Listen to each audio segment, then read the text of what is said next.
All right, in this video I'm going to show you how to do pails and rails for wrist extension. In this one we're going to be on all fours position when we're working. Now as far as the wrist extension, we're going to be working ourselves into passive wrist extension.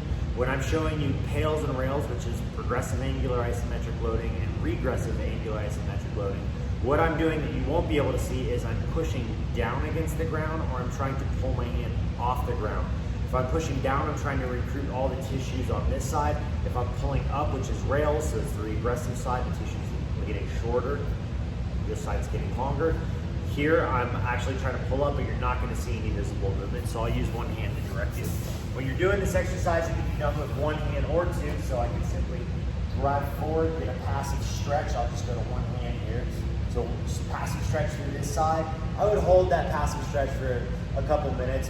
2 minutes is kind of your average. You can do longer, of course, if you want. So you go for 2 minutes, all right? Once you're there, you're gonna start going into your pails once you've exceeded that 2 minute marker. So now I'm trying to push my hand through the ground. I'm gonna start at 10%, slowly work my way up. Now, if you're rehabbing or you have pain, right, you're probably gonna wanna keep it on the lower end of the spectrum, under that pain threshold. Probably gonna be 10, 20% just to get some stimulus in there. But if you don't have any issues with that, you're just trying to improve mobility, you're gonna wanna do some actual strength training. So we're gonna be working above 70% up to 100%, somewhere in that range. So I'm pushing down, good strong isometric contraction. Hold that anywhere from 20 to 40 seconds. Then you're gonna relax and then go forward, okay? When you get your contraction done, you don't wanna back away from it. It's not done. That's actually giving you permission to go deeper passively.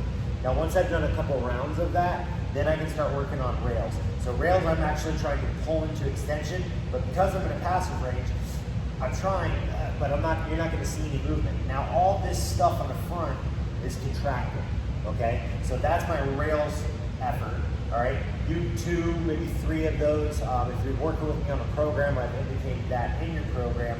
Another thing that you can do here is you can bias your wrist position by rotating the humerus, okay? Keeping that elbow locked.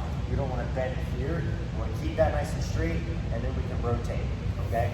So that is a quadruped, wrist extension, pails, rails. Give that a try. If you've got a question on it, feel free to drop a comment. If you're following along on a program and I've assigned this to you, just drop me a comment in the program and I'll be able to help you out with your questions. Thanks for watching.